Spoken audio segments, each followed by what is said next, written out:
We must keep the rate of growth of government spending at reasonable and prudent levels. Candidate Reagan advocated less government. We must reduce personal income tax rates and accelerate and simplify depreciation schedules in an orderly, systematic way to remove disincentives to work, savings, investment, and productivity. Candidate Reagan advocated cuts in federal taxes. We must review regulations that affect the economy and change them to encourage economic growth. Candidate Reagan advocated reducing government intervention in the economy. We must establish a stable, sound, and predictable monetary policy. Candidate Reagan advocated moderate and stable growth of the economy.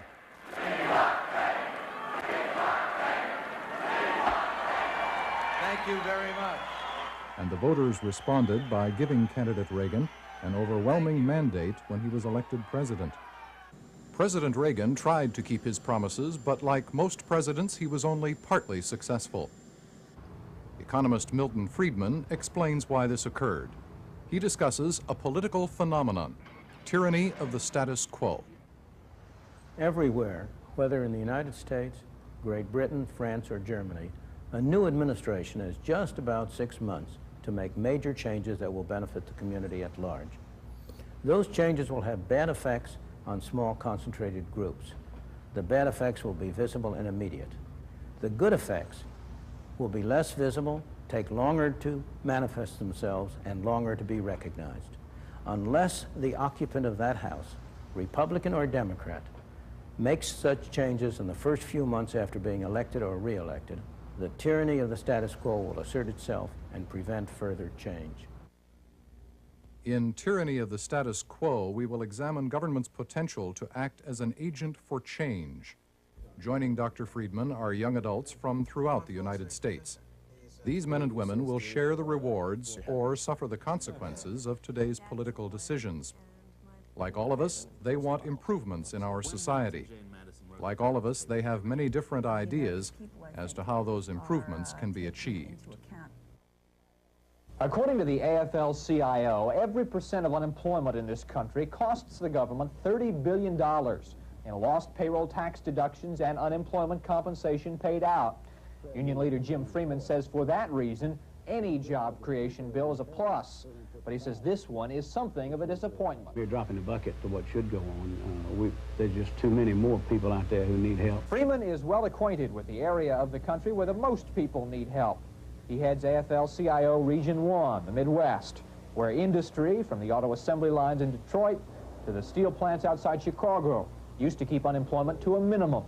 He says with unemployment now worse here than anywhere else, the Midwest deserves special consideration, like a bigger percentage of the jobs bill money. Of course, the worker who gets a job will be pleased. He receives an immediate and visible benefit. Does anyone lose? Truckers are in a squeeze, and not only because of the recession. Deregulation multiplied the competition, but the higher taxes approved by President Reagan will hurt operators big and small. No wonder that at a small company like Frantran, they're worried. They don't support the strike, but they don't like the tax legislation either. It should cost our company probably an additional $50,000 a year. That's on 20 trucks. It's a small company, so the tax is a heavy burden. Man, it cuts into my, my take home, man, a couple of thousand at the end of the year. We're just getting by now. Like the truck driver, the rest of us lose every time we buy a gallon of gas. That loss, too, is visible, but small for each of us. But how about the people who lose their jobs because we have less to spend? They won't realize that the tax to pay for the jobs bill cost them their jobs. When you turn to the problem that is of so much concern to so many people today about how we achieve renewed industrial and economic progress, how we get out of the stagnation that we've been in for the last 10 years with almost no change, no growth in industrial productivity or in output. You get into a whole lot of proposals, many of which are in some ways self-defeating. We have the standard example of the smokestack industries declining, the steel, automobile, and so on. Of the high-tech industries, computers, and so on, rising. So we have proposals on the one hand that you subsidize the high-tech industry, the smokestack industry, so they stay here. You subsidize a high-tech industry so that they can compete, supposedly, with Japan or other high-tech countries. they're self-defeating. And that in turn leads everybody to talk about, well, we ought to have a central economic plan which would avoid all these self-defeating things. Well, I think there's absolutely no sense to any sort of protectionism or subsidization of industry. But I do have a question for you. Given that, I agree with you. What do you do with displaced 40, 50-year-old workers who, for practical purposes, really can't be retrained for another profession or put out of work, say in the automobile industry? Maybe you don't do anything about it. What can you do about it? Well, I don't know. The thing is, if you do provide the subsidy to the industry so these people stay employed, then you're promoting this sort of thing. It just gets worse and worse. In industries like the automobile industry, we've had, you might say, overemployment because automobile salaries have been so high. One of the reasons that automobile salaries have been so high is that the government has protected automobile workers and steel workers and a few other foreign trade sensitive industries. They've protected them excessively from the burdens of unemployment because there are special unemployment benefits for people who lose their jobs because of foreign trade. And that has not been a major factor. It really has. Well, the reason why the automobile workers and the steel workers are overpaid is because those were industries which at one time we had a great advantage over other countries in productivity. And therefore, there was a great demand for workers, and the industries were willing to pay high wages. Then you had those industries unionized, and the unionized unions more or less froze those high wages there when the conditions changed for which they were no longer relevant. Today, it is true that the average wage in the automobile and the steel industry is nearly twice as high as the average wage of all workers in the United States. Okay, but automobile industry workers are now that unemployment is desperate, they're willing to take cutbacks. I was in Detroit 2 years ago interviewing automobile workers, unemployed people, and there wasn't really a whole lot of distress with the idea of being unemployed because unemployment benefits were so generous that a lot of them were doing perfectly well being unemployed. So there wasn't pressure for giving give-backs in the contracts. If that pressure had come 2 or 3 years earlier, the contracts might have been reasonable enough that unemployment wouldn't be so desperate now. That may well be true. But now we have the situation now where we have more people in those industries, and we are likely to have for a long time. We do have a very real problem that there are people of the kind Harry has talked about who are going to be unemployed. And the question is, what should or could we do about it? When we went out of the business of producing horseless carriages, there were lots of empty carriage factories. All over the West, you'll have deserted gold mines. You know, physical capital. Fundamentally, people have a great misconception. Physical capital is not really very important. What's really important is human capital. Simple example. After World War I, World War II, there was a tremendous destruction of physical capital in Europe. Within 4 or 5 years, those countries were back on target. Because what really was important is not the physical capital, it's the human capital. Okay, so the problem is making these people switch. I mean, these people are not making them switch, giving them an opportunity to switch. Okay. And in my view, the government role is to let them switch as easily as possible. What can the government do to facilitate that? First of all, it can make sure that high-tech firms locate in the same place as smokestack industry firms are located. Even though it's much more expensive to be in those places? Yeah. That means fewer jobs all around, doesn't it? Not if the government can subsidize. Not if the government can make it. Excuse me, where does the government get the money to subsidize? Lowell, Massachusetts, I think, is a case where it's worked. Here was an old mill town that was breaking down. Yeah. And what city planners did was they made it very attractive, and presumably they had the money to do it. They made it very attractive. Where did they get the money from? Probably by tax incentives. Yeah, the problem with all of these things is we tend to look at the benefits from the money and not the harm to the people who have to pony up the money to do it. Also, David, in a situation like Lowell, where, accepting your facts, that the local people did what is necessary, the difference between local economic planning and national economic planning is the method. Local economic planning usually means that the locals cut taxes. Of course, when you cut taxes, it's going to inspire greater economic activity. That's a much different thing than taking tax money from here in the country and putting it somewhere else. There's no reason to believe that on net that's going to increase economic activity. Of course, if you have a tax cut in Lowell, you're going to get some more industry. Go back to your major point. You said that the government should determine the location of the new industries. Just carry out the logic of that. See where that leads you. And see whether you really want to do that. Well, where does it lead?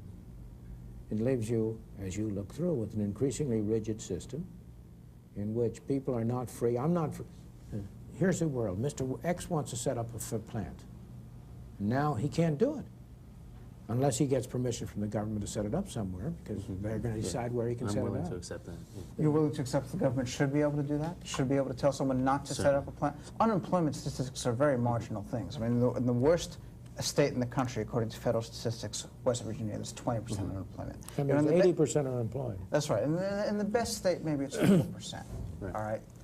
So for the purpose of the 16% differential, you're going to forbid someone to build a plant here rather than here, because this 16 percentage point differential entitles you, in your view, to deprive people in this state of jobs so you can give it to people in that state? This is like a very small basis on which to discriminate. Whom are you kidding? Go stop for a moment.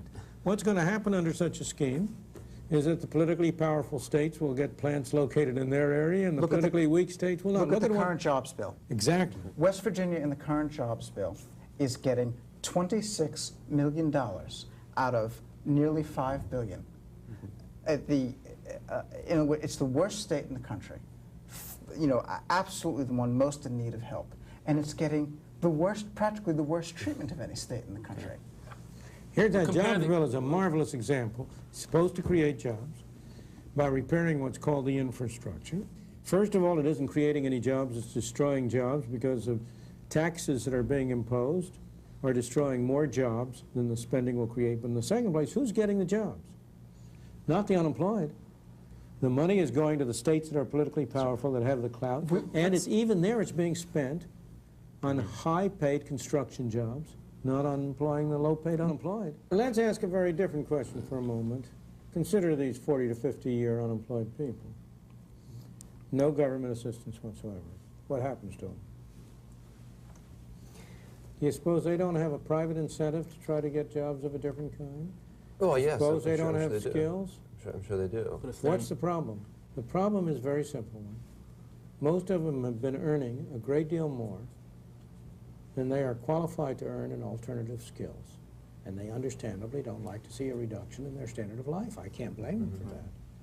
But the question is, should we congratulate them for having been so fortunate and having very high-paid jobs for so long? Or should we impose taxes on people who earned much less than they did, and who are still earning much less than they did, in order to prevent them from having to take jobs earning the same as the rest of the population? Yeah. That's, I think, the real issue when you come down to the nitty-gritty of it. And they will not stay unemployed. Most of them have good work habits, many of them. Age discrimination is certainly something that's talked about. I mean, picture yourself an employer. It's easier to train somebody who's going to give you 40 years of good service. Absolutely. And that's why I wouldn't be willing to pay as much. But if you allow the wage rate to be free, what people don't understand is that anybody who is disadvantaged, his main tool, his most effective weapon, is to be willing to work for less. An investigation started by the state police. They contacted me about 13 months ago.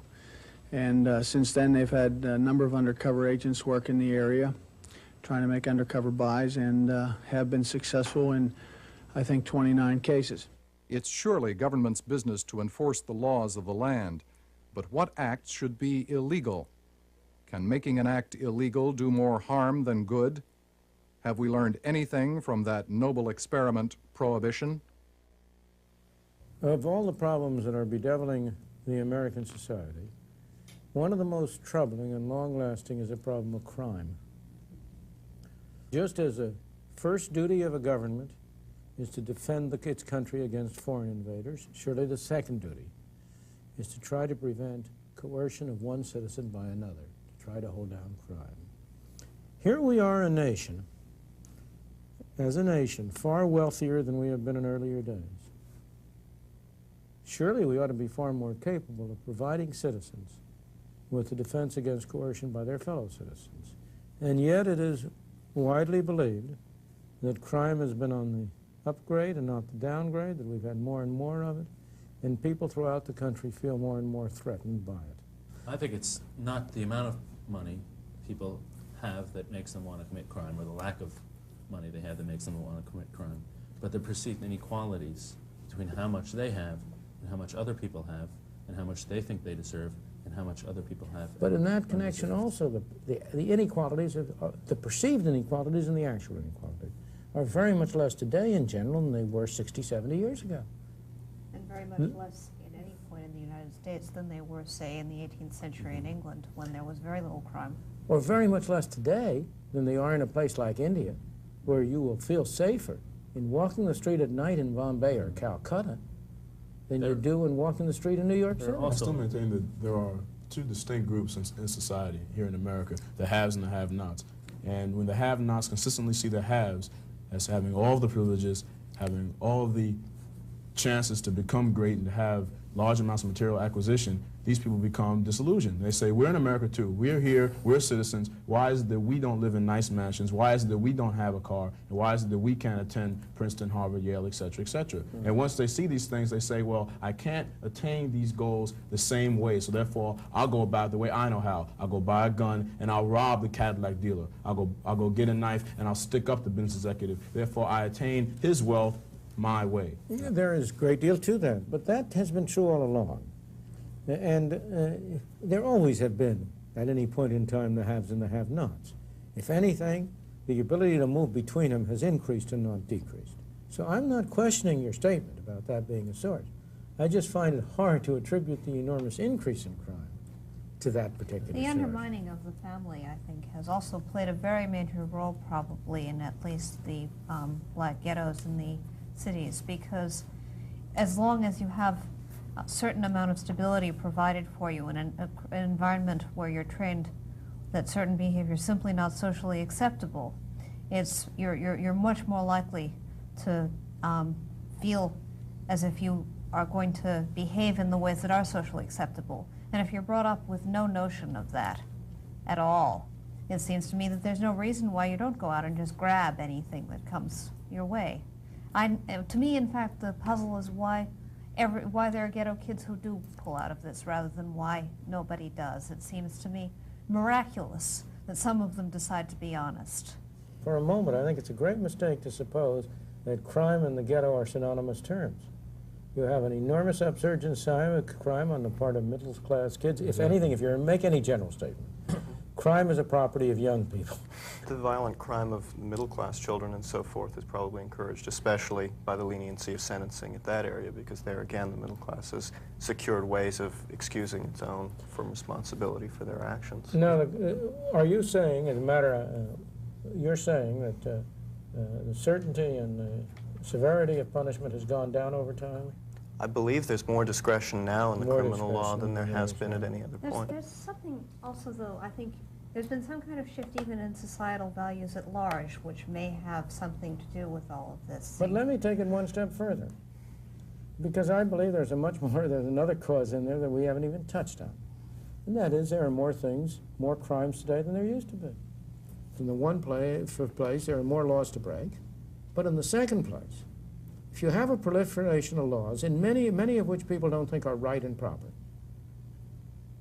that encourages a disrespect for law in general. We saw that before the problem of the welfare state arose, if you took it back in the 1920s when you had Prohibition. And you had lawlessness emerge in the getting around the Prohibition Amendment. And one of the results of that was the decline in respect for law in general.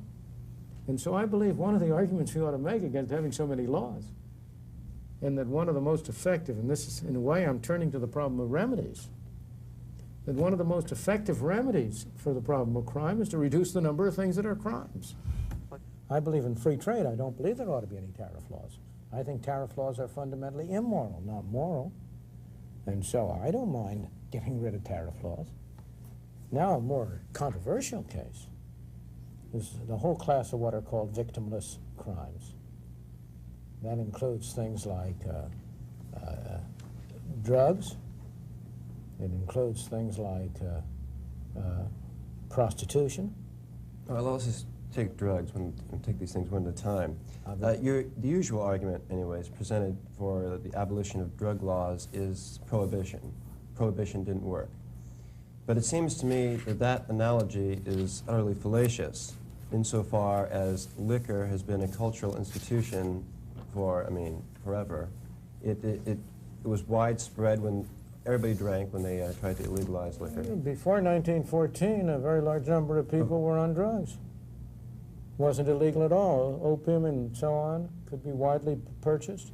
You know, many of these medicine men who sold medicines were really selling drugs. Well, when China was wide open to opium, they were also wide open to being manipulated by foreign countries because of their dependence on opium. That's a big leap in the dark about because.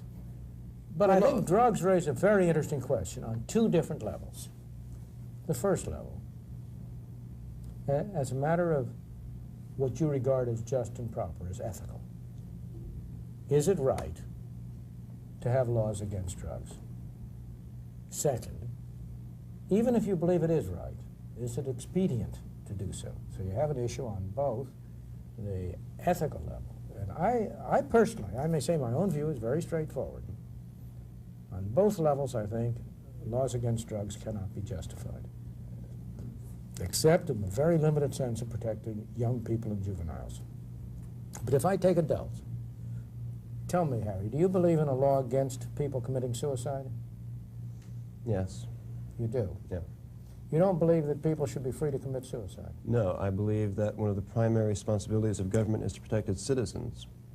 And it seems to me protecting them from themselves is what you do with people who are insane. And I don't think that you can say suicide is an entirely personal matter. The law against suicide, in any event, is a kind of moral tribute to Western values because it's so ineffectual. But it brings out the fundamental issue, because I think it's the easiest way to separate people who have two very widely different sets of values. See, I don't view government the way you do at all. I view government as a way in which we jointly do certain things together that it would be difficult or impossible for us to do separately. It's an instrument through which we achieve our values. It is not something that's going to impose its values on us. And I agree, those are two very different philosophical views of the role of government, and both of them, I may say, have very respectable and honorable sponsors, so there's nothing wrong with them. The problem with drugs, and this is an old argument I recognize, that drugs have aspects of contagious diseases. They are addictive, they spread through communities quickly. I think on the same grounds you're prepared to ban Marx's Das Kapital from publication. It surely has killed and done an enormous, more people, and done an enormous amount more harm than all the drugs that anybody has ever ingested. Well, if you could make me a good argument that banning Das Kapital would have prevented that damage, would have eliminated Soviet Russia and Communist China, I can't. And the reason I can't is because if you once accept the principle that it's okay to ban Das Kapital on those grounds, then it's also okay to ban anything else. No, because you're reducing decision-making to a completely formal level. You're putting us on this slippery slope. In fact, we can think about things, and we can decide that banning Das Kapital is okay, but banning something about Galbraith isn't. Who is a we? Who is a we who can think that way? Men thinking about problems and making these decisions. But you mean there's going to be some governmental official who will make the decision? There's no escape. There's not going to be a vote. There is no escape from making decisions. And setting up these formal protections is an attempt to avoid these decisions. You and I can distinguish between heroin and marijuana. And there's no point, really, to our giving ourselves up to that formal decision that we're not going to have any rules against drugs, rather than making the better judgment that we're going to eliminate the bad ones and leave in the not so bad. If our aim is controlled drug use and to try and minimize the use of drugs because we think the effect is harmful and we think it's appropriate for us to determine what another individual can do to harm his or her body, there are more effective means to do that. Britain, for example, controls its heroin addiction rate in a much more effective manner than the United States. I think the statistics in the two countries are quite clear that a legalized method, legalizing the use to a certain extent, registering the heroin addicts, and having a government dispensing system for heroin, both controls the rate of growth of heroin addiction and minimizes the concomitant crime problem which is produced by making heroin addiction illegal. So you would make the case that legalization might cause a decline in the number of drug users? I think that if what we're concerned about is a decline in the number of drug users, that's precisely what we need to do. Right. Legalization, look, let me give you a very different argument, Harry. With drugs illegal, there is a market incentive for a drug pusher to create addicts. If I'm a drug pusher and you're a potential addict, I can afford to give you some free samples to get you hooked, because once you're hooked, you're going to be a captive customer. But the other experiential argument, the other side of that argument, is that prohibiting drugs, by all evidence, accounts that the drug addicts and drug addiction accounts for something like half of all major crimes of violence, because those crimes are produced by people who are hooked, who don't have enough money to buy their next dose, and who go out and steal and so on in order to get the money. And they have to do that because drugs are so incredibly expensive, and they are expensive because they're illegal, because we interfere with them. If you had a legal source of drugs at relatively low prices, which they would be, you would, it seems to me, drastically eliminate this whole category of crime. I would say freedom is the absence of coercion of an individual by other individuals. Freedom, as I see it, is the equal opportunity to achieve the American dream of health, wealth, and happiness. The core of the concept of freedom is freedom to think for oneself, freedom to have one's thoughts not be dictated by somebody else. Freedom is, quite simply, liberty without license.